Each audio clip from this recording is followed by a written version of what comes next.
Welcome back guys to the daily news digest. I am Saurabh with you. आप सभी का तैयारी 360 आईएएस के प्लेटफॉर्म पे बहुत बहुत स्वागत है। आज ये क्लास इस फॉर्मेट में होगी and I hope so in the coming days and weeks more and more often this class will be on this format. सो आज के जो हमारे टॉपिक्स हैं, जैसा कि आप बोर्ड पे देख सकते हो, is about misleading advertisements and fake news. इसको हम मेंस पॉइंट ऑफ व्यू से डिटेल में इसका एनालिसिस करेंगे और उसके बाद for prelims we have G7 and Scorpene submarines. So they are also very important in the context के G7 के लिए अभी मोदी साहब को इन्वाइट किया गया है। So will talk about that in detail as well. Now let's jump into our class, but before there is a UPSC prelims test series launched by Tayari 360, so you can enroll into that। और इसमें आप देख सकते हो 16 comprehensive test हैं, 8 sectional and 2 full length test हैं। Not higher in number to confuse you and eat your time, and not in smaller numbers simply to left you unprepared। So a perfect balance has been reached in this regard। तो इसके लिए भी आप इसमें इसको join कर सकते हैं, एनरोल कर सकते हैं, and it will help you to a great extent।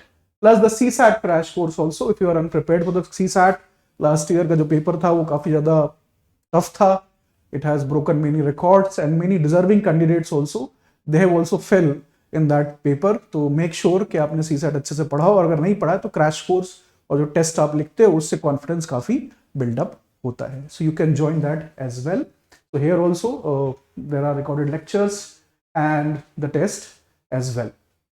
Now the first topic that I have today for you is misleading advertisements।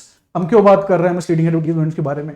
क्योंकि बहुत ही recent केस जो पतंजलि आयुर्वेद का चल रहा है, जिसमें supreme court has simply, as they have said in the live court, they simply shred the people and the company apart।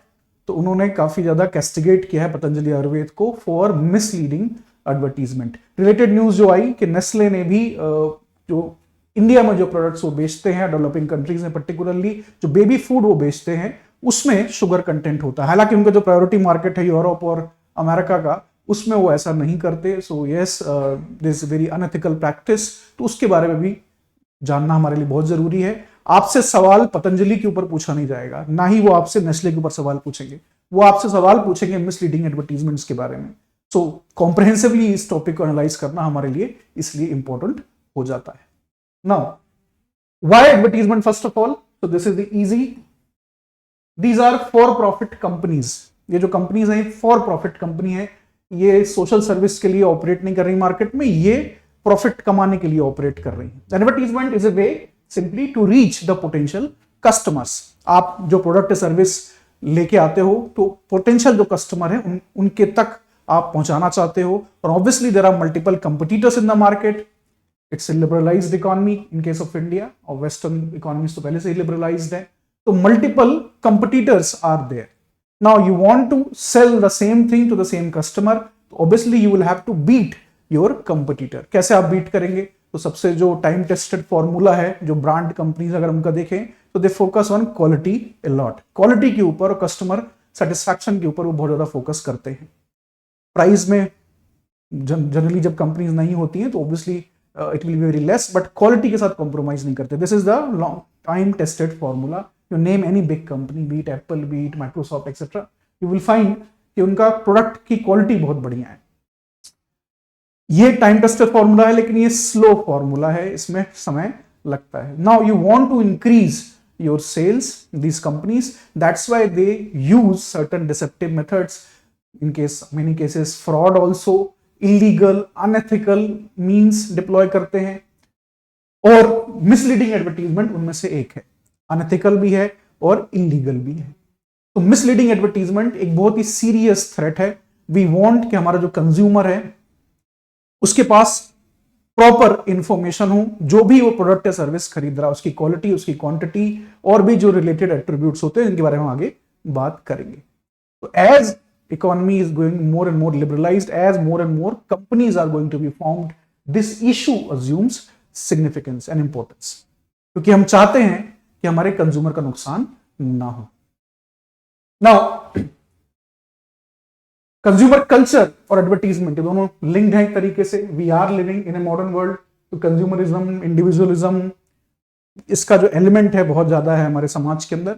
इससे भी जो गुड्स एंड सर्विसेज कंज्यूम करने की एक जो प्रोपेंसिटी है वो काफी बढ़ जाती है, और एडवर्टीजमेंट इसीलिए आप ज्यादा देखते हो।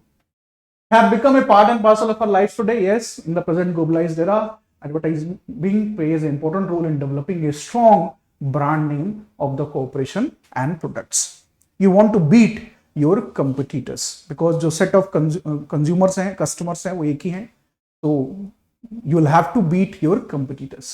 However, advertising has been accused of array of sins ranging from economic waste to purveying of harmful products, sexism, deceit, manipulation, and from triviality to intellectual and moral pollution. So this simple paragraph contains all the sins of the advertising industry in a way, and the companies, basically it's a mirror to those companies who indulge in these kind of unethical or illegal activities. इसके अलावा अगर आप देखें ethical problem जो है contemporary business environment में क्या है कि disruptive advertisement है which can mislead consumer and injure competitors. Target क्योंकि यहां पे दो है, हमारे कंज्यूमर भी है और जो हमारे कंपटीटर्स हैं वो भी है। Now false and misleading advertisement in fact violate several basic rights of consumers, right to information, right to choice, right to protect against unsafe goods and services as well. Unfair trade जो practices होती है उनसे भी हम अपने consumer को बचाना चाहते हैं, because these companies are organised, they are for profit companies, they are very well organized, they have resources, human resources, financial resources, technical resources, so they can manipulate the customer. उसके लिए बहुत ज्यादा जरूरी होता है कि स्टेट जो है, जो राज्य है, वो कंज्यूमर्स के इंटरेस्ट की रक्षा करे। नाउ क्या डेफिनेशन है मिसलीडिंग एडवर्टाइजमेंट की? तो बेसिकली हम बात करते हैं मिसलीडिंग एडवर्टाइजमेंट की, तो as per Indian law falsely describing products और सर्विसेज। जब आप प्रोडक्ट और सर्विस जो बेच रहे हो उसको अगर आप फॉल्सली डिस्क्राइब करते हो, that is misleading advertisement. False guarantee आप दे रहे हो, likely to mislead the consumer to the nature, substance, quantity, quality of such products और सर्विसेज। यूज दिस मेडिसिन, और जो बाल्डनेस की प्रॉब्लम है, जो बाल झड़ने की प्रॉब्लम है, वो पूरी तरह से खत्म हो जाएगी। यूज दिस टैबलेट, एंड जो ओबेसिटी की प्रॉब्लम है, जो मोटापे की समस्या है, वो पूरी तरीके से खत्म हो जाएगी। These are misleading advertisements. Conveys an express और implied representation which is made of the manufacturer, seller, service provider thereof would constitute an unfair trade practice as well.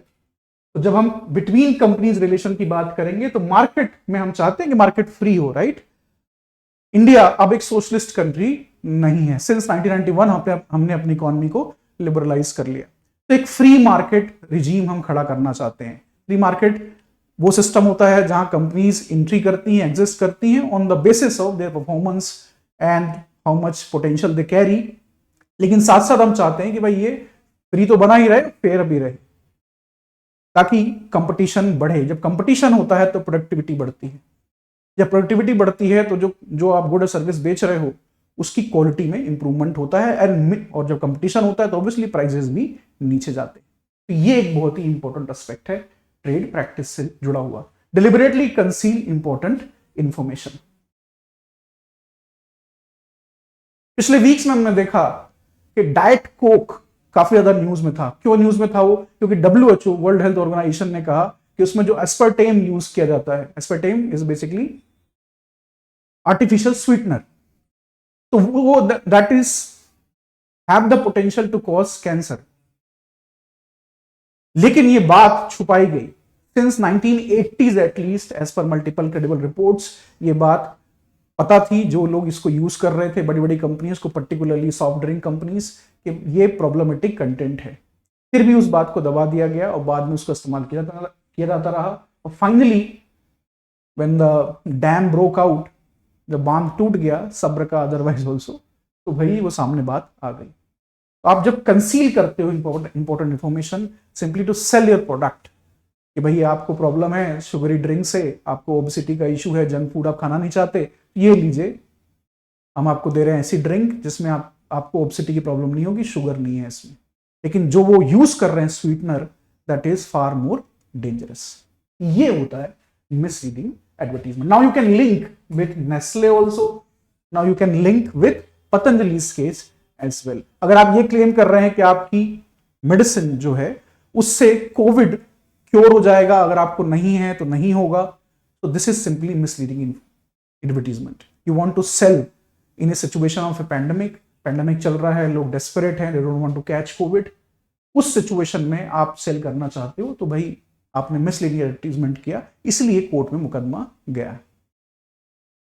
Now unfair trade practice, इसका एक बहुत important concept है। Unfair trade practice में ही misleading advertisement आते हैं।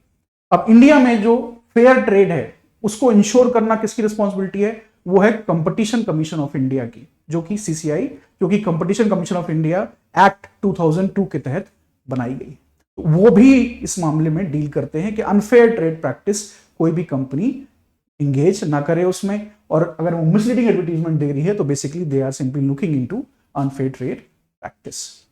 आप कोई product बेच रहे हो, toothpaste, if a company is selling, so they will simply say that this toothpaste is far better compared to rest of the companies who are selling the toothpaste. ये एक unfair trade practice यहां पे हो जाए, क्योंकि आप claim को सब्सटेंटिएट नहीं कर सकते। इसलिए आप देखते हो जब इस तरह की चीजें होती हैं तो डिस्क्लेमर्स बड़े बड़े दिए जाते हैं, जो कि जनरली स्मॉल फॉन्ट में होते हैं और लोगों को दिखाई नहीं देते। Misleading actions is also very important. जब आप मिसलेड करते हैं अपने कंज्यूमर बेस को, कस्टमर को आप मिसलेड करते हैं, customer is continuously looking for good quality products, चाहे वो सर्विसेज हो चाहे गुड्स हो। तो जब आप मिसलीड करते हो, जब आप basically you lie about the quantity और द क्वालिटी और द वारंटी और गारंटी और about the services, this is very common. अगर आप देखें कि जो आरओ इंडस्ट्री है क्लीन वाटर के लिए, इसमें आप देखिए mostly this will be found कि सर्विसेज कितनी रिक्वायरमेंट है आरओ की साल में, and then you will find कि ये बात तो सही नहीं थी। क्लिक बेट एडवर्टीजमेंट बहुत होता है, जनरली इसको आप सोशल मीडिया पे देखते हो, यूट्यूब पे देखते हो, तो दैट इज सिंपली देयर कि आपको छोटे से स्लाइड में इंफॉर्मेशन कुछ दे दी जाती है और इतनी दी जाती है कि आपका इंटरेस्ट और क्यूरियोसिटी बनी रहे, just you will click on that. तो क्लिक बेट या बेट एडवर्टीजमेंट बहुत ज्यादा पॉपुलर मेथड है, ये भी एक मिसलीडिंग एडवर्टीजमेंट का पार्ट है। सैट्स प्रमोशन कॉन्टेक्स्ट, आप प्रमोशन कर रहे हो किसी भी गुड्स एंड सर्विसेज का, तो उसमें आप कंटेस्ट करा रहे हो कि भाई जो जीतेगा प्राइज मनी उसको हम देंगे। हाउएवर द प्रोडक्ट और the service that you are selling, उसमें जो ओवरऑल प्राइस है उसमें ये वाला एलिमेंट इंक्लूडेड है ऑलरेडी, कुछ भी फ्री नहीं है, लेकिन प्रमोशन के लिए आप ऐसा करते हो कि चलो कंटेस्ट करा देते, तो that is also misleading advertisement. Surrogate advertisement is very popular, particularly in the liquor industry in India. So you will never find any liquor advertisement or anywhere, TV, print media, etc. क्योंकि वो prohibited है India में। लेकिन Men Will Be Men जो एक series है पूरी advertisement की, that is nothing but liquor advertisement. तो सरोगेट मतलब कि आप अपने प्रोडक्ट सर्विस का नाम नहीं ले रहे, लेकिन किसी और के माध्यम से you are simply selling it, ये भी मिसलीडिंग है। थर्ड पार्टी इंडोर्समेंट और ऑल्सो देयर, ये जो टूथपेस्ट है जो मेरी कंपनी का है, that is the best toothpaste as per the best doctors of the world. तो थर्ड पार्टीज को आप लाते हो, उनके बिहाफ में क्लेम करते हो, क्योंकि डॉक्टर्स को लोग ट्रस्ट करते हैं, they are the experts in their field. इस सिचुएशन में थर्ड पार्टीज को लाके आप उनके अपने प्रोडक्ट्स को इंडोर्स कराते हो, and then you sell it, and the people they simply if they trust it they will purchase it। तो वहां पे भी कंज्यूमर राइट्स का हनन होता है। इसके अलावा environmental claims these days are very popular because people are very conscious, educated, literate people, those who are socially conscious, those who are have the sense of accountability। उन्हें लगता है कि हम ऐसे प्रोडक्ट और सर्विस लें जिनमें emissions जिनकी वजह से कम हो रहे हैं। Cleaner greener India is the motto. Environmental claims companies करती हैं कि भाई हम जो प्रोडक्ट और सर्विस बेच रहे हैं उसमें एमिशंस इतने कम हो गए कंपेयर टू आर कंपिटिटर्स। इसको ग्रीन वॉशिंग भी कहा जाता है। ग्रीन वॉशिंग ये एक मिसलीडिंग एडवर्टीजमेंट होता है। इंडिया में अभी इसका आपको प्रेवलेंस बहुत ज्यादा नहीं दिखाई देगा, लेकिन यूरोप और अमेरिका में बहुत ही एक्सटेंसिवली कंपनीज इसको डिप्लॉय करती हैं, इसको ग्रीन वॉशिंग कहते हैं। ये भी एक मिसलीडिंग एडवर्टीजमेंट है। नाउ क्या लॉज एंड रेगुलेशन है इंडिया में मिसलीडिंग एडवर्टीजमेंट को डील करने के लिए? That will be the core part of your answer. इसके ऊपर आपसे सवाल पूछा जाएगा। आपसे हो सकता है ये पूछा जाए कि भाई मिसलीडिंग एडवर्टीजमेंट के केस में व्हाट आर मिसलीडिंग एडवर्टीजमेंट्स। उसके बाद दूसरे हाफ में आपसे पूछा जाए कि एक स्टेटमेंट दे दिया जाए कि Indian regulatory mechanism is simply ineffective to tackle this problem critically examine. उसमें आपको लॉज एंड रेगुलेशंस मालूम होने चाहिए। तो सबसे इंपॉर्टेंट जो लॉ है वो है कंज्यूमर प्रोटेक्शन एक्ट 2019 का। कंज्यूमर प्रोटेक्शन एक्ट जो 1980 में बना था उसको रिप्लेस किया इस कानून ने 2019 में, पार्लियामेंट ने इसको पास किया।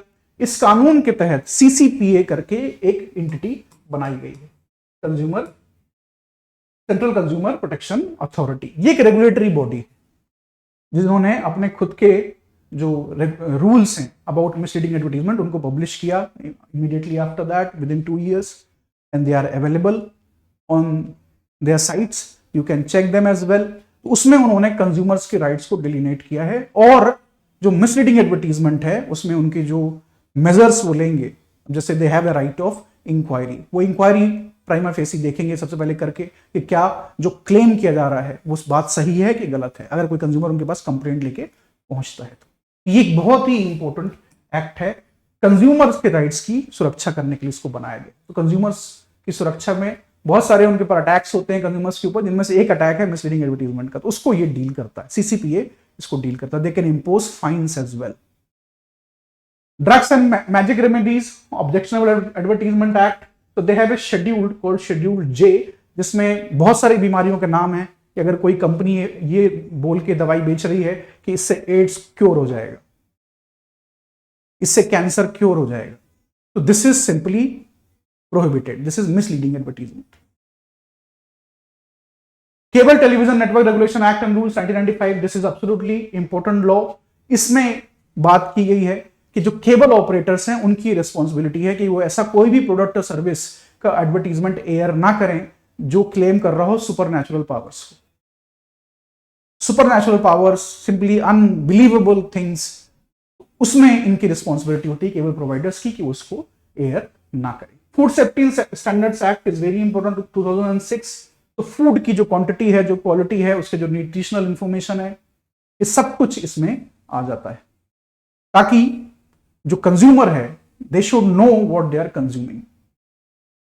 तो जंक फूड के केस में अभी कुछ दिन मैंने आपको पढ़ाया था कि कैसे ये इंपॉर्टेंट हो जाता है। Drugs and cosmetic act 1940, this is the very important act.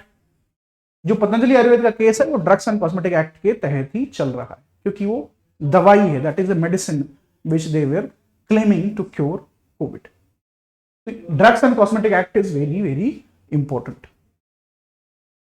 Bureau of Indian standards act 1996 is also important. अगर कोई कंपनी क्लेम कर रही है कि BIS स्टैंडर्ड हमें मिला हुआ है हमारे प्रोडक्ट को, उसमें ये क्वालिफिकेशंस है, quality, quantity, service delivery, warranty और गारंटी की एक तरीके से सारा उन्होंने एडवर्टीजमेंट दे रखा है और BIS का नाम इस्तेमाल किया है, so that is simply prohibited as per this act.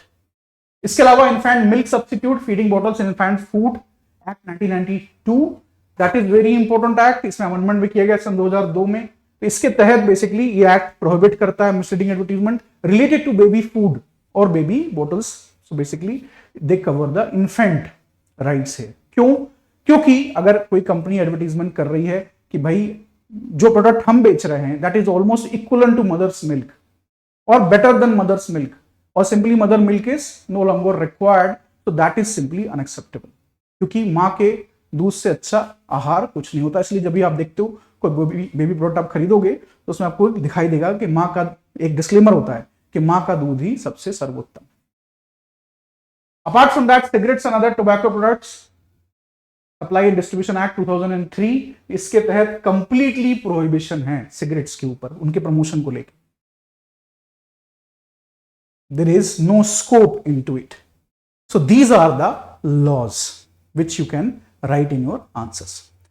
Now, apart from the laws, we also believe, the state of India also believe कि भाई सेल्फ रेगुलेटरी मैकेनिज्म्स भी होने चाहिए। इसीलिए ये एक जो सेल्फ रेगुलेटरी बॉडी है 1995 में बनाई गई थी, advertisement standard council of India, इनकी जो गाइडलाइंस हैं they also are very important. तो क्या बात कर रहे हैं? ये बात कर रहे हैं कि भाई ट्रूथफुलनेस और ऑनेस्टी ऑफ रिप्रेजेंटेशन होना चाहिए। जो भी क्लेम्स किए जा रहे हैं बाय द कंपनी, उसमें ट्रूथफुलनेस होनी चाहिए और सेफगार्ड होने चाहिए against misleading advertisement to ensure that advertisement are not offensive to generally accepted standards of public decency. So public decency is also very important. That should not be compromised. To safeguard against the indiscriminate use of advertisement for the promotion of products which are regarded as hazardous to society or to individuals to a degree. ऐसा कुछ भी product या service हमको नहीं बेचना है which is hazardous और आपके क्लेम्स में वो नहीं होना चाहिए. To ensure कि एडवर्टीजमेंट जो है they observe fairness in competition. This is important. Otherwise unfair trade practice के अंदर वो आ जाएगा. So that the consumer need to be informed of choices in the market place and canons of generally accepted competitive behaviour in businesses both served. तो हम consumers के rights को protect करना चाहते हैं, हम जो फ्री मार्केट है उसको भी प्रोटेक्ट करना चाहते हैं, क्योंकि दोनों बहुत ही इंपॉर्टेंट हैं. जहां कंपटीशन नहीं होता वहां क्रोनी कैपिटलिज्म होता है, और जहां क्रोनिक कैपिटलिज्म होता है वहां प्रोडक्टिविटी, इफिशियंसी, इनोवेशन की कोई जगह नहीं होती. And let to be very honest, the success of any country these days is simply the result of how successful the companies are. America is super power. क्यों? क्योंकि उनकी कंपनीज का जो लेवल है प्रोडक्टिविटी, इफिशियंसी, प्रोडक्ट क्वालिटी का, that simply unmatched. China is slowly reaching there, but still they are very far behind. तो हम चाहते हैं कि हमारी कंपनीज आगे बढ़ें, लेकिन लीगल वे, इथिकल वे. नाउ रेगुलेटरी पावर्स क्या क्या हैं, जो भी मैंने आपको लॉज बताए, इसमें और भी आप रेगुलेटर्स का नाम ले सकते हो. जैसे सेबी है for example, security exchange board of India, या आरबीआई है, या फिर इंश्योरेंस रेगुलेटरी डेवलपमेंट जो अथॉरिटी है वो हो गया. इस तरह से ट्राई हो गया, telecom regulatory authority of India. So they also look into various aspects of misleading advertisement in their respective fields.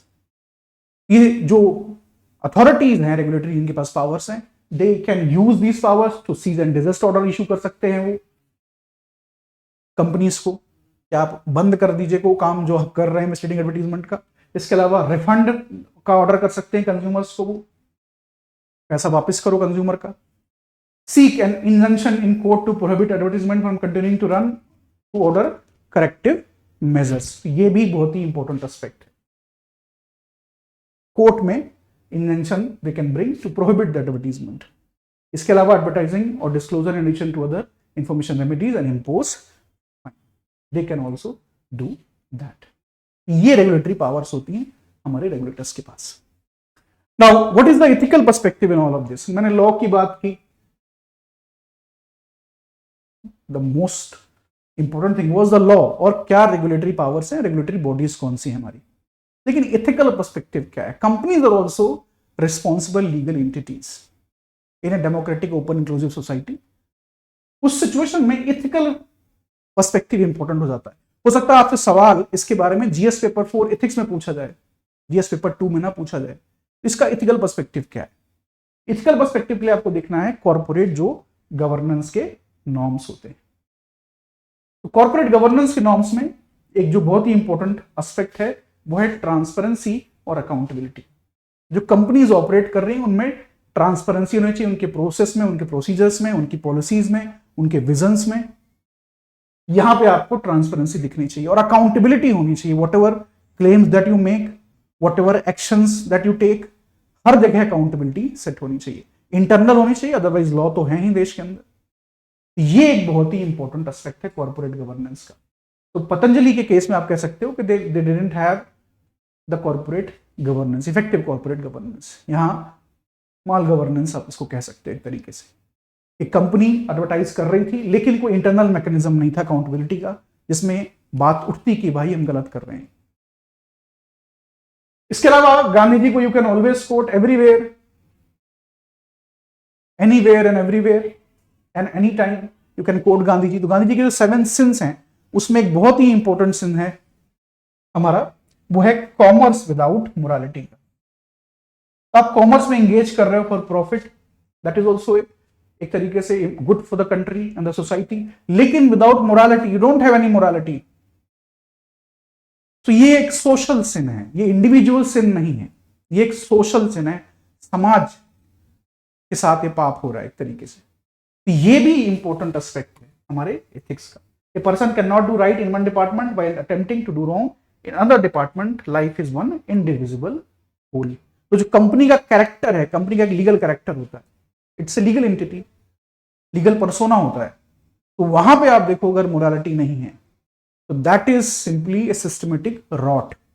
अब वो कंपनी को खा जाएगा, जो कि ना उनके स्टेक होल्डर्स के लिए अच्छा है और ना एक तरीके से सोसाइटी और इकोनॉमी के लिए अच्छा है.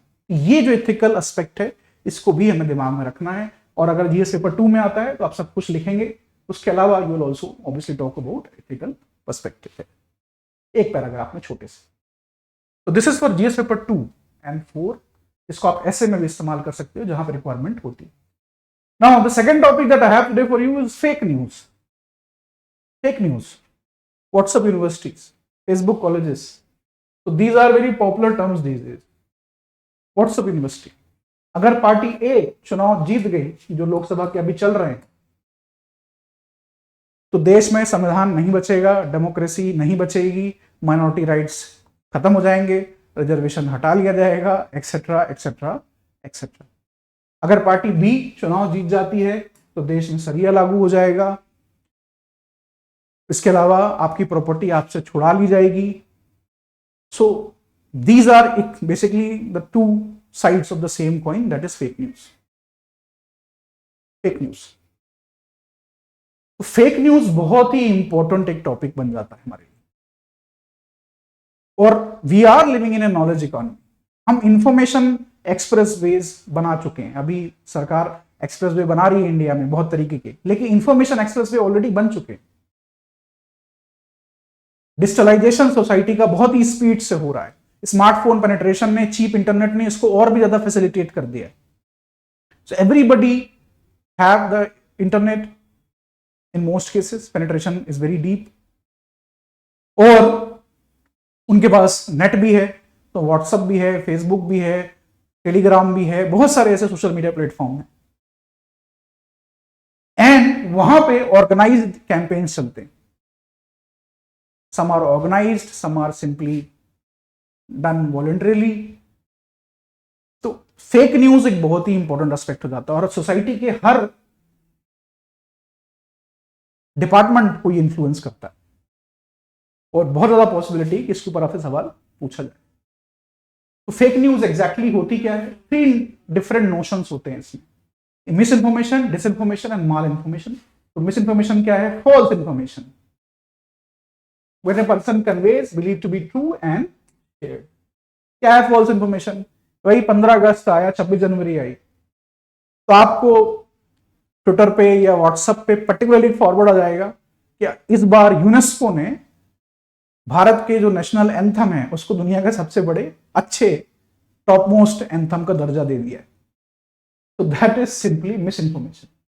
And Indian people are patriotic, so they believe it, but that is misinformation, complete misinformation, क्योंकि ये false information, ऐसा कुछ हुआ ही नहीं.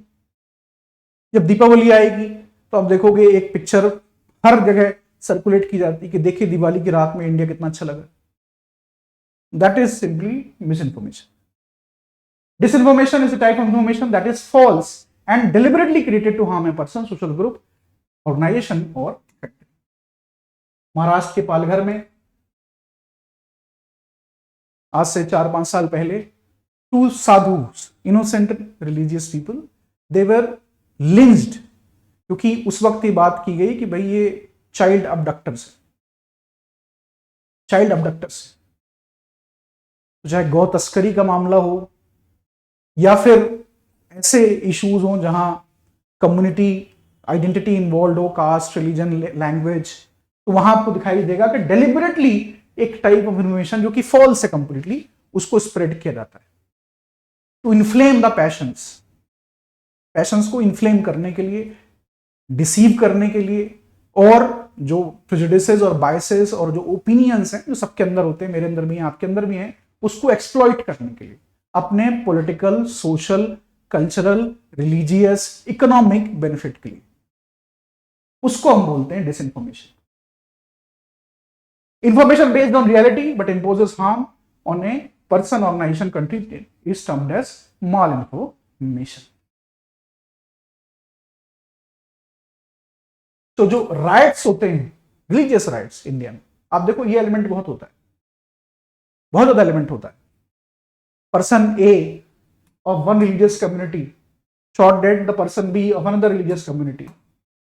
अब ये इंफॉर्मेशन रियलिटी बेस्ड है, गलत नहीं है इंफॉर्मेशन ये, लेकिन इसको इस तरीके से प्रेजेंट किया जाएगा, इस तरह से इसको कम्युनिकेट किया जाएगा, basically which will harm the person, organisation, country and the society. इनको कलेक्टिवली हम बोलते हैं फेक न्यूज। ये फेक न्यूज कलेक्टिवली। और प्रॉब्लम क्या, पहले प्रॉब्लम नहीं थी फेक न्यूज की, हमेशा से थी प्रॉब्लम फेक न्यूज की। अब what you consider as fake news, 1857 the mutiny, the great mutiny, और जिसको Savarkar first war of independence कहते हैं। A large segment of the सिपाहीज, of the British East India Company government, they believed कि भाई company का राज खत्म हो रहा है देश के अंदर। तब तो कोई फेसबुक नहीं था, कोई व्हाट्सएप नहीं था, फिर क्यों बिलीव कर लिया उन्होंने? इसको आप किस कैटेगरी में डाल? पहले भी ये होता था, इंफॉर्मेशन को सिस्टमेटिकली डिप्लॉय किया जाता था। सो मच एंड सो कि अर्थशास्त्र में कौटिल्य ऑल्सो टॉक्स अबाउट कि कैसे आप मिस इंफॉर्मेशन, डिस इंफॉर्मेशन का इस्तेमाल करके जो एनिमी स्टेट है उसको वीक कर सकते हो, उसकी जो पॉपुलेशन है उसमें कंफ्यूजन डाल सकते हो। जब कंफ्यूजन होगा, अनसर्टेनिटी होगी, स्टेबिलिटी नहीं होगी, तो केओस होगा। जब केओस होगा तो society will eat itself, and when society will eat itself, it will be easy for the invading force to conquer the area. तो स्टेट क्राफ्ट का हिस्सा रहा है फेक न्यूज हमेशा से। प्रॉब्लम यह है अब इसका जो स्केल है, इसका जो स्कोप है, that is simply unimaginable, because most of the people are connected to internet. जो पर्सनलाइज्ड मोबाइल बेस्ड इंटरनेट है उससे लोग कनेक्टेड। तो यहां पे इतने बड़े पैमाने पे ये काम किया जाता है जिससे सोसाइटी को और भी ज्यादा खतरा हो गया। एंड कपल्ड विद दैट, इसको टेक्नोलॉजी इंड्यूस्ड फिनोमेना भी कह सकते हो। टेक्नोलॉजी का इससे बहुत ही डीप लिंकेज है। इसको आप लिंक कर सकते हो डीप फेक के साथ। डीप फेक, अब ऐसे प्रोग्राम्स हैं जिनसे एक पिक्चर का इस्तेमाल करके सिर्फ यू विल सी कि that person is saying something, उसके जो लिप्स हैं उसमें मूवमेंट हो रहा है, और आपको बिल्कुल समझ में नहीं आएगा कि ये ओरिजिनल वीडियो है कि ये manufactured video. Deep fake. AI has change the game, artificial intelligence. ये जो डिस्क्रेडिट करने का जो कंसेप्ट चला है लोगों को, इंडिविजुअल्स को, पर्सनालिटीज को, लाइज वेरी इंपॉर्टेंट। इंसाइट आप करते हो, डिस्टॉर्ट करते हो ताकि क्योस और कंफ्यूजन हो, और र्यूमर्स के माध्यम से। तो जो इसकी स्केल है वो बहुत ही ज्यादा अब वास्ट हो गई। नाउ इंफॉर्मेशन डिसऑर्डर के 7 कॉमन फॉर्म्स होते हैं। सटायर और parody, no intention to cause harm but has potential to फूल।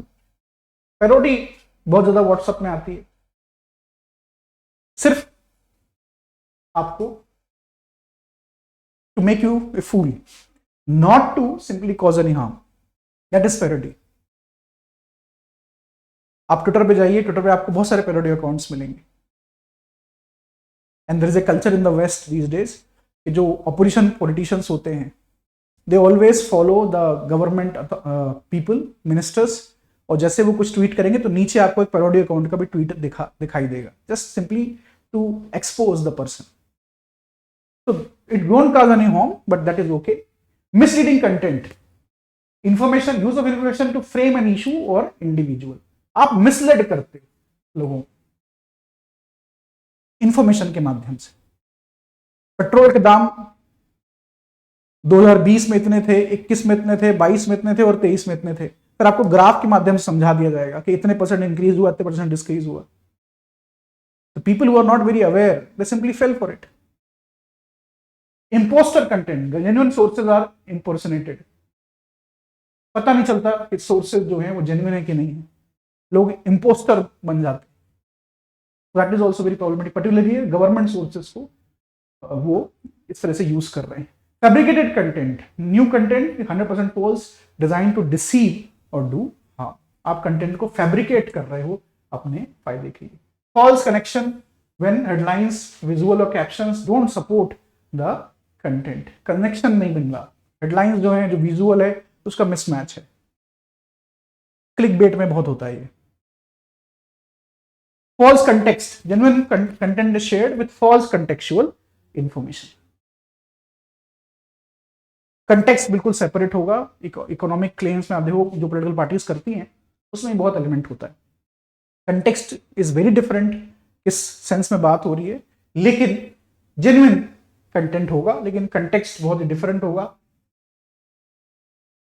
तो आप क्लियर कट कंक्लूजन उससे नहीं निकाल पाएंगे। Manipulated context, genuine information, imaginary is manipulated to deceive. So these are the forms of information disorder. इस तरह से लोग बेसिकली इंफॉर्मेशन को मिसयूज करते हैं। नाउ फेक न्यूज जो है इंडिया में, इसके बहुत सारे कॉन्सिक्वेंसेज हैं। सबसे पहला कॉन्सिक्वेंसेज जो है कि perpetuate violence and disturb social peace. Somebody has said something offensive.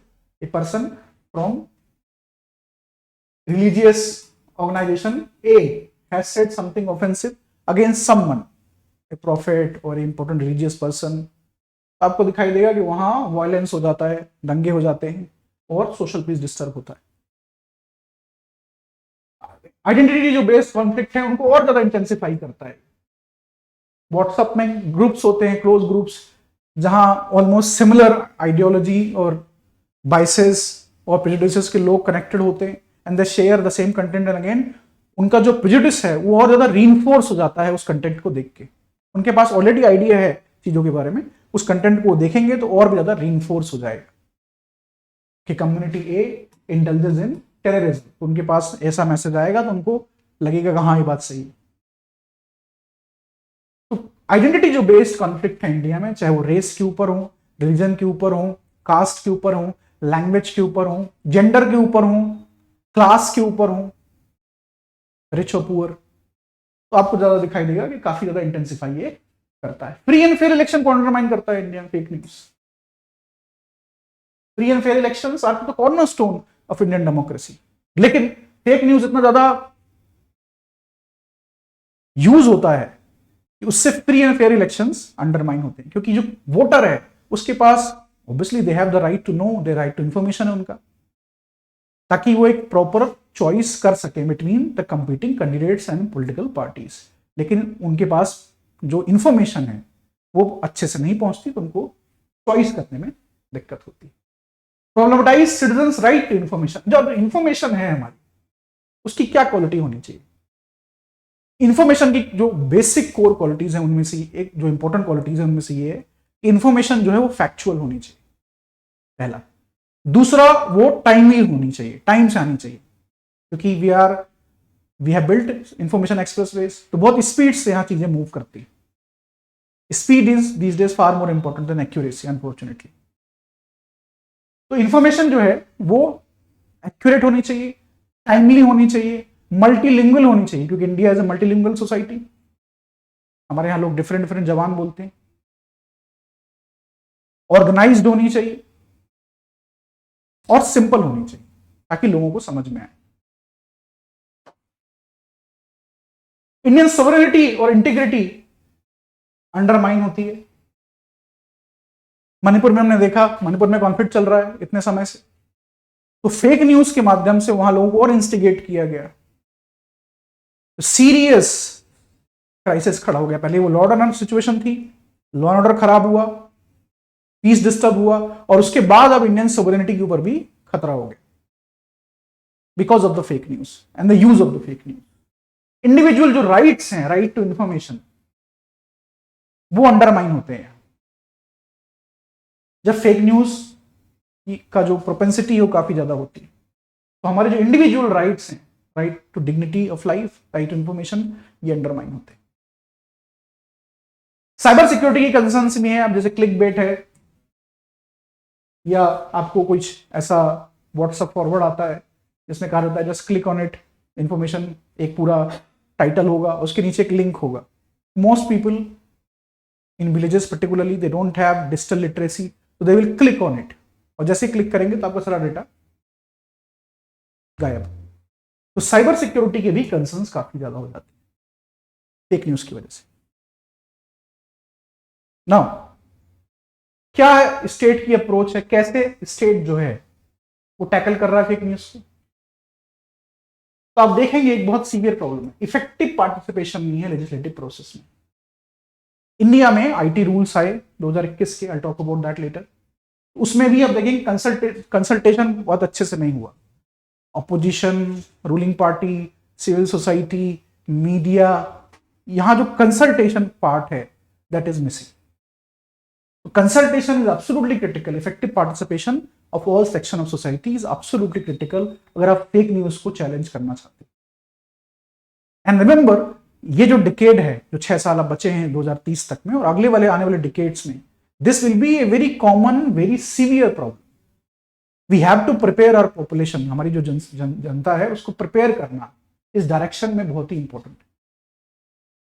वेग डिफिनेशंस ऑफ डिसइंफॉर्मेशन, अब डिसइंफॉर्मेशन की डिफिनेशन बहुत जगह वेग होती है, क्लियर नहीं होती। तो डिफरेंट आप देखोगे कंट्रीज दुनिया भर में गवर्नमेंट्स जो है इसको मिसयूज करती है। तो जेन्युइन क्रिटिसिज्म है, जेन्युइन डिसेंट है, जेन्युइन इंटेलेक्चुअल क्रिएटिविटी है, उसको भी अंडरमाइन कर देता है, क्योंकि हैवी हैंड जो पुलिस का और अथॉरिटीज का उसको इस्तेमाल किया जाता है। ये एक बहुत ही इंपॉर्टेंट एस्पेक्ट है। एक्सेसिव और डिस्प्रोपोर्शनेट सैंक्शंस, आप सीधे इंटरनेट को बंद कर देते हो। इंडिया में बहुत होता है ब्लैकआउट इंटरनेट का। तो जो सैंक्शंस हैं वो डिस्प्रोपोर्शनेट होते हैं, क्योंकि गवर्नमेंट के पास मैकेनिज्म नहीं है। तो जैसे ही लॉ ऑर्डर सिचुएशन जहां कहीं खराब होने वाली होती है, सीधे वो इंटरनेट बंद कर देते हैं, क्योंकि इंटरनेट के माध्यम से ही फेक न्यूज फैलती है ज्यादा। Outsourcing content moderation to private companies, government के पास इतना समय नहीं है, इतने रिसोर्सेज नहीं है कि वो जो भी फेसबुक, ट्विटर और टेलीग्राम में आ रहा है उसको फैक्ट चेक करे। तो वो कहती है इन कंपनीज से, फेसबुक से, ट्विटर से, कि भाई आप कंटेंट मॉडरेशन करो, सेल्फ रेगुलेशन की तरफ जाओ, लोगों को अपॉइंट करो ताकि वो कंप्लेंट्स को सुने। एक तरीके से इन कंपनीज को वो एजुकेटरी पावर दे रहे हैं। एजुकेशन का जो एस्पेक्ट है वो इन कंपनीज को दिया जा रहा है, जो कि अपने आप में एक प्रॉब्लमेटिक बात है। Internet shutdowns, blocking of websites and outlets, this is a very serious issue. हमने बात की थोड़ी देर पहले इसके बारे में। आउटलेट्स को सीधे बंद कर दिया जाता है, बैन कर दिया जाता है। एफआईआर दर्ज होती है इंडिया में फैक्ट चेकर्स के ऊपर। जो कंपनी है जैसे फेसबुक और ट्विटर है, इनके ऑफिशियल्स के साथ जब तक इलॉन मस्क ने कंपनी खरीदी नहीं थी, उसके पहले Jack Dorsey was the guy who was running Twitter. तो अब देखिए ये काफी कॉन्फ्लिक्ट भी होते थे इंडिया और उनके बीच में। अभी आज ये न्यूज आई है कि व्हाट्सएप ने कहा है, कंपनी ने, कि अगर इंडिया गवर्नमेंट उनसे इंक्रिप्शन उनका लेना चाहेगी तो फिर हम अपना बोरिया बिस्तर बांध के यहाँ चले जाएंगे, but we will not compromise with our integrity of our content और of our customers. Public officials का रोल भी यहां बहुत इंपॉर्टेंट है। ये उनकी प्राइमरी रिस्पॉन्सिबिलिटी है कि जनता तक टाइमली, एक्यूरेट, सिंपल, मल्टीलिंगुअल बात, इंफॉर्मेशन पहुंचे। लेकिन they are slow, they are not prepared for this kind of environment जहां इंफॉर्मेशन इतनी स्पीड से, फेक न्यूज इतनी स्पीड से स्प्रेड हो रही हो लाइक ए वाइल्ड फायर। उनकी भी रिस्पॉन्सिबिलिटी यहां बनती। इंडिया में क्या लॉज एंड रेगुलेशंस हैं? सेक्शन 66 जो है आईटी एक्ट का, वो बहुत ही इंपॉर्टेंट है। दीज लॉज आर इंपॉर्टेंट, इनके इर्द गिर्द ही आप आंसर राइटिंग करोगे अगर जीएस पेपर 2 में सवाल पूछा जाता है। सेक्शन 66 ए जो है वो बहुत ही इंपॉर्टेंट सेक्शन था। अमेंडमेंट एक्ट जो था सेंट्रल गवर्नमेंट को, जो पार्लियामेंट ने लाया, उसमें सेंट्रल गवर्नमेंट पास पावर आ गई to arrest and imprison individual for allegedly offensive and menacing online post. Section 66 A जो था एक्ट का, उसमें प्रिस्क्राइब किया गया पनिशमेंट अगर आप कोई भी मैसेज भेजते हो कंप्यूटर या अदर किसी communication device like mobile phone और टैबलेट, और कन्विक्शन जो है 3 साल तक का हो सकता है। Shreya Singhal case is very important landmark judgment, उसमें सुप्रीम कोर्ट ने इसको स्ट्रक डाउन कर दिया क्योंकि article 19 clause 1 sub clause A और आर्टिकल 19 क्लॉज 2 को वायलेट करता है। तो freedom of speech and expression को उन्होंने प्रायोरिटी दी यहां पे। लेकिन सेक्शन 66 स्टिल स्टैंड्स। 66 ए को उन्होंने स्ट्रक डाउन किया। क्रिमिनल केसेस कर सकते हैं आप डिफेमेशन के लिए, अभी हमने देखा कि Ranveer Singh, the famous Bollywood actor, उनके खिलाफ कोई डीप फेक वीडियो जिसमें वो किसी पॉलिटिकल पार्टी को सपोर्ट कर रहे हैं, वो काफी वायरल हो गया, तो उन्होंने केस फाइल किया है। Who has done that? भारतीय न्याय संहिता जो 1 जुलाई से इंडिया में इंप्लीमेंट होगी, इंडियन पिनल कोड को रिप्लेस कर रही है ये। इसके सेक्शन 195D में कैटेगोरिकली फेक न्यूज का मेंशन किया गया कि अगर इंडियन सोवरेनिटी, टेरिटोरियल इंटीग्रिटी को अंडरमाइन करता है तो उसमें जेल के प्रावधान दिए गए। Press council of India, news broadcasters association, broadcasting content complaint council, ये सेल्फ रेगुलेटरी बॉडीज है। तो लॉज भी इंपॉर्टेंट है और सेल्फ रेगुलेटरी बॉडी भी इंपॉर्टेंट है। इसके अलावा ये जो रूल्स हैं, they are the cornerstone right now of for tackling fake news. ये रूल्स हैं 2021 के, basically they are intermediate guidelines. Intermediate कौन है? ये जो बिग टेक्नोलॉजी कंपनीज है, Facebook, Twitter, Telegram etcetera. Digital media ethics भी है इसमें, तो हम एथिक्स के बारे में बात करेंगे अभी। मीडिया एथिक्स जो होते हैं, social media platforms have empowered ordinary user but they need accountability against its misuse and use। तो आपको थोड़ी देर पहले पढ़ाया कि कैसे सरकारें जो हैं, वो जो कंपनीज हैं उनको ये अधिकार दे रही हैं, एडुकेटरी पावर, कि भाई आप रेगुलेट करिए अपने प्लेटफॉर्म पे जो भी कंटेंट है। Rules, the new rules empower ordinary user of social media with a mechanism for redressal and timely resolution of their grievance. Rules about digital media, online curated content publishers focuses more on in-house and self-regulatory mechanism. तो robust grievance redressal जो कि important एक demand थी consumers की तरफ से, उसको इसमें रिकॉग्नाइज किया गया। जो गाइडलाइंस है, they been framed keeping in mind the difference between viewership in a theatre and television compare to watching it on internet. क्या डिफरेंस है? इंटरनेट में जो भी कंटेंट है, ट्विटर पे जो भी कंटेंट है, वो ट्विटर कंपनी प्रोवाइड नहीं कर रही, वो आप और मैं देते हैं। फेसबुक पे जो भी कंटेंट है वो कंपनी प्रोवाइड नहीं करती, वो आप और मैं देते। जबकि कंपेयर टू ए थिएटर, वहां पे सिचुएशन अलग है, टीवी में सिचुएशन अलग है। Right to criticise and disagree is an essential element of democracy and social media platform needs to follow constitution and the laws of India. ये American companies है मोस्टली, अमेरिकन एम्पायर का ये हिस्सा है। इनके जो सर्वर्स हैं, डेटा सर्वर्स भी मोस्टली बाहर ही लोकेटेड है। तो they behave like the new viceroys of the American empire. तो उनको रेगुलेट करना, हमारी जो सोवरेनिटी है, डिजिटल सोवरेनिटी, उसको प्रोटेक्ट करने के लिए भी लॉज, जो रूल्स थे वो लाए गए थे। इसमें एक जो एलिमेंट है जिसको काफी क्रिटिसाइज किया गया, कि सरकार ने पीआईबी का अपना एक फैक्ट चेकर लॉन्च किया है, जो गवर्नमेंट रिलेटेड न्यूज को फैक्ट चेक करेगा। उसमें बात कही गई कि भाई जो गवर्नमेंट को क्रिटिसाइज लोग करते हैं, उसमें भी वो फैक्ट चेक करने आ जाएंगे। तो मिसलीडिंग एक तरीके से हो सकता था, वो काफी ज्यादा न्यूज में। लेकिन ये बहुत ही इंपॉर्टेंट रूल्स हैं। इसमें पेनाल्टी का भी प्रावधान है, इसमें अकाउंटेबिलिटी रखी गई है जो इंटरमीडिएरीज है उनकी। Now the media ethics. Media is the fourth pillar of democracy. Media का काम है कि वो इंफॉर्मेशन जो फैक्चुअली करेक्ट हो, ऑब्जेक्टिव हो, उसको जो सिटीजन है उनके तक लेके जाए, ताकि जो अकाउंटेबिलिटी है पॉलिटिशियंस की, गवर्नमेंट की, वो इंश्योर की जा सके। अब मीडिया, जो लेगेसी मीडिया है, पर्टिकुलरली जो प्रिंट मीडिया है, टीवी मीडिया, इनके सामने प्रॉब्लम ये है कि इनका अब वो होल्ड नहीं रहा जनता के ऊपर, कॉमन पॉपुलेशन के ऊपर। क्यों? क्योंकि we can also now create content. हमारे पास भी कैमरा है, मोबाइल में माइक है। ये एक बहुत ही इंपॉर्टेंट एस्पेक्ट है। और मीडिया के सामने प्रॉब्लम है कि उनको मार्केट में कंपिटिटिव रहना। These are companies for profit, they do a very important social work, nonetheless they are companies, they have to pay the salaries। यहां पे ये एलिमेंट बहुत इंपॉर्टेंट। उनके सामने समस्या ये है कि इतनी स्पीड से लोग न्यूज कंज्यूम करते हैं, तो हम एक्यूरेसी की तरफ जाएं या फिर स्पीड की तरफ जाएं। अगर हम स्पीड को छोड़ देंगे तो हमारे कंपटीटर्स हमारा मार्केट शेयर ले जाएंगे। आप देखिए न्यूज चैनल्स में सबसे पहले ये बात होती है कि कौन तेज है, सबसे तेज। I am not taking any names. तो चैनल के नीचे आपको दिखाई देगा सबसे तेज, फिर हर दूसरा चैनल ये एडवर्टाइज करेगा कि कैसे उसको अवार्ड मिला है सबसे तेज होने का। सबसे तेज का मतलब क्या है? एक्यूरेसी किनारे छोड़िए, स्पीड होनी चाहिए, स्पीड होनी चाहिए। तो अगर ट्रैक्टर पलट गया है 2021 में, जब लाल किले के ऊपर जो किसान आंदोलन वाले लोग थे वो चढ़ दौड़े, फिर ट्रैक्टर पलट गया। वो ट्रैक्टर पलटा क्यों? क्योंकि ड्राइवर बहुत स्पीड से भगा रहा था तो पलट गया।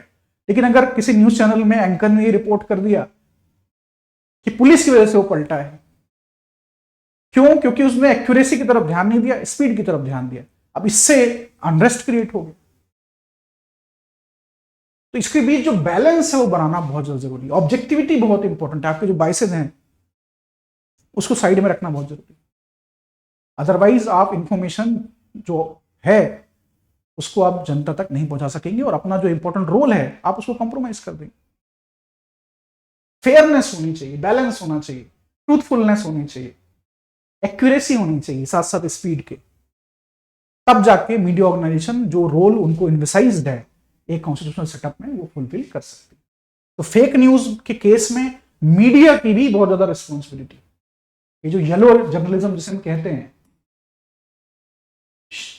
शैलो होता है बेसिकली जर्नलिज्म, येलो जर्नलिज्म, जहां biases, prejudices, false information share किए जाते हैं, इससे को भी डील करना बहुत जरूरी, क्योंकि मीडिया एक बहुत बड़ा रोल प्ले करेगा आने वाले समय में for to tackle the fake news menace.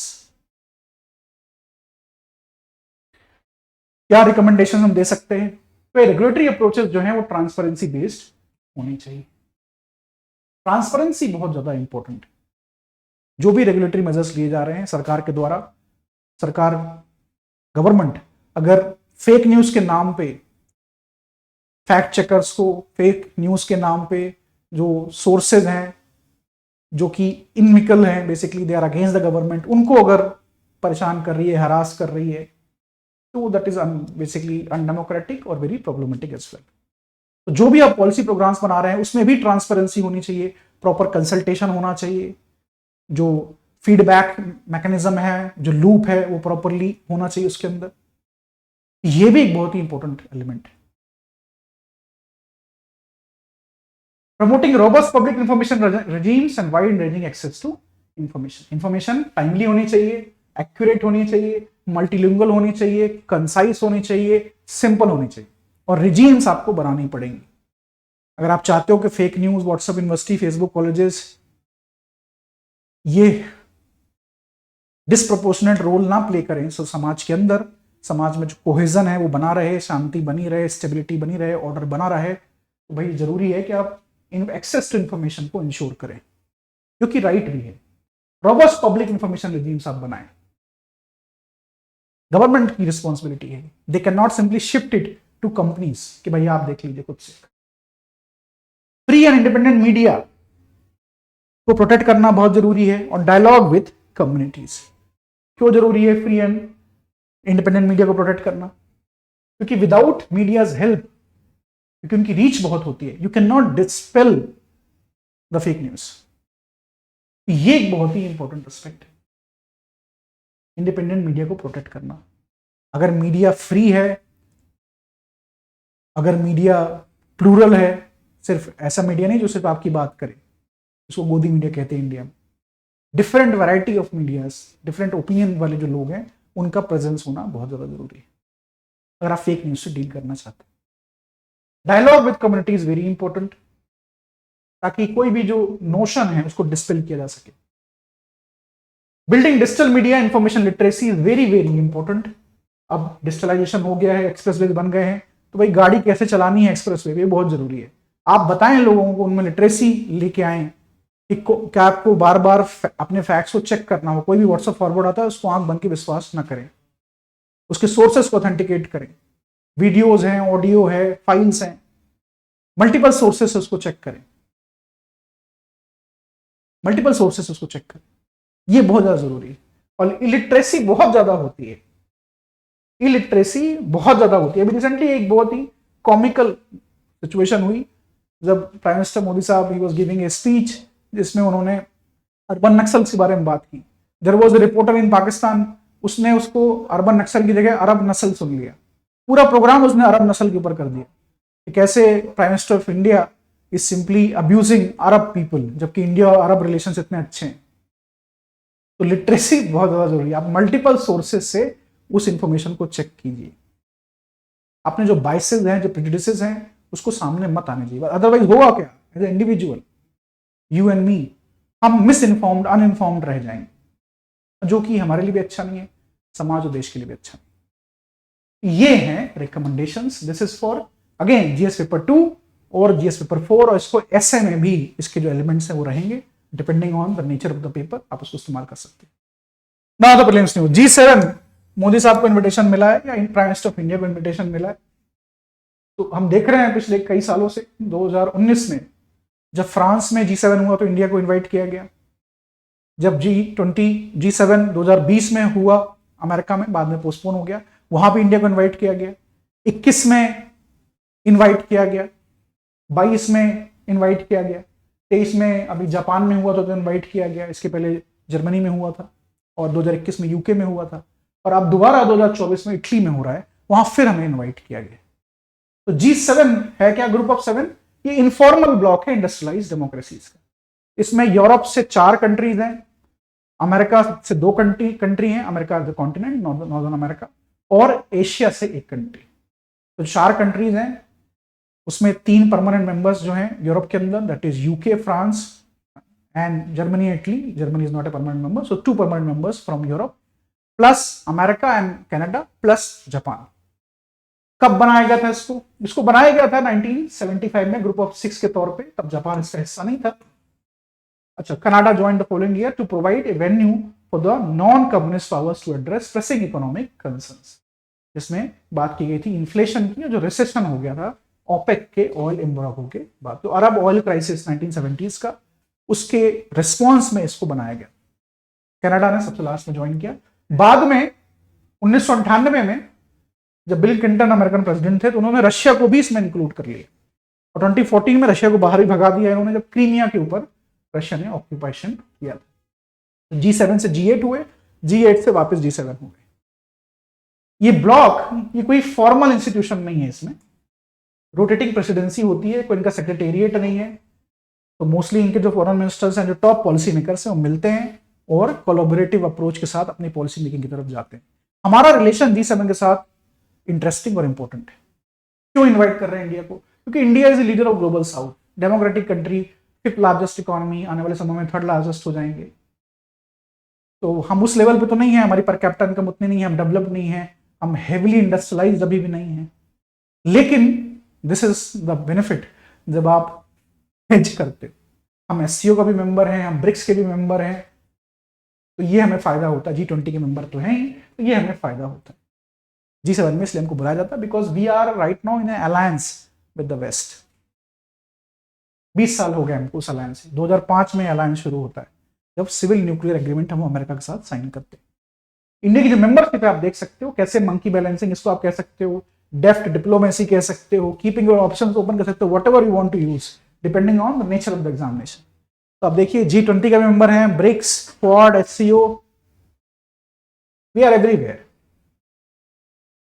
We are everywhere. As Jaishankar साहब सेज, एक्स अफेयर्स मिनिस्टर, ऐसी कोई मॉडर्न प्रॉब्लम नहीं है जिसका सोल्यूशन इंडिया से ना निकले या पॉसिबिलिटी ना हो निकलने। ग्लोबल कोई भी वो प्रॉब्लम है, political, economical, technological etcetera. Scorpion submarines news में है क्योंकि अभी हमारे जो CDS साहब हैं, चौहान साहब, he has made a basically visit to France, और ये कहा जा रहा है कि 3 और सबमरीन्स खरीदी जाएंगी फ्रांस के नेवल ग्रुप के साथ। ये सबमरीन्स बेसिकली अरेबियन सी में ऑपरेट करने के लिए इंडिया ने मजगांव डॉक लिमिटेड MDL जो है मुंबई का शिपयार्ड, वो बना रहा है इन कोलैबोरेशन विद फ्रांस, जो नेवल ग्रुप है उनका, under project 75। It's a new generation conventional propulsion submarine, जिसमें इंटरमीडिएट साइज की सबमरीन है, शैलो वाटर्स में, क्योंकि जो अरेबियन सी का एक बहुत बड़ा हिस्सा है कोस्ट इंडिया पाकिस्तान का, वो शैलो है, बहुत डीप नहीं है। ये जो कन्वेंशनल सबमरीन्स है ये वहां डिप्लॉय की जाएंगी। कीपिंग इन माइंड, अभी मूवी भी आ रही है ऑपरेशन ट्राइडेंट के ऊपर, और नेवल जो कंपोनेंट है हमारे फोर्स का वो बहुत ही इंपॉर्टेंट है। सिर्फ एकमात्र हमारी नेवल वॉर प्रॉपरली हुई है पाकिस्तान के साथ, वो 1971 में ही। तो submarines are very very important, और जिसके ऊपर प्रीलिम्स में आपके ऊपर सवाल पूछा सकता है। इसको हम कलवरी क्लास सबमरीन भी बोलते हैं। 5 आर अंडर एक्टिव ड्यूटी, एक I think is launched under going trial, और 3 और जो हैं वो खरीदी जाएंगी। एयर इंडिपेंडेंट प्रपोल्शन जो टेक्नोलॉजी है उसके बारे में बात की जा रही है। इस टेक्नोलॉजी में होता यह है कि बेसिकली जो सबमरीन्स हैं वो लॉन्गर पीरियड ऑफ टाइम के लिए पानी के अंदर रह सकती है, उनको अपनी बैटरी रिचार्ज करने के लिए सतह पे नहीं आना होता, तो जो स्टेल्थ है वो उनका मेंटेन होता है। ये इंपॉर्टेंट है हमारे लिए। जो वेट है 2000 टन से कम है इसका, तो शैलो वाटर्स में ऑपरेट करने के लिए बहुत ही परफेक्ट प्लेटफॉर्म ये है। Mazagaon dock limited MDL is manufacturing. That's all today's class. आप मुझे टेलीग्राम पे मेरे साथ जुड़ सकते हैं। You have to just click on this link and we can meet there as well. Thank you for giving me your time. I'll meet you again on Monday.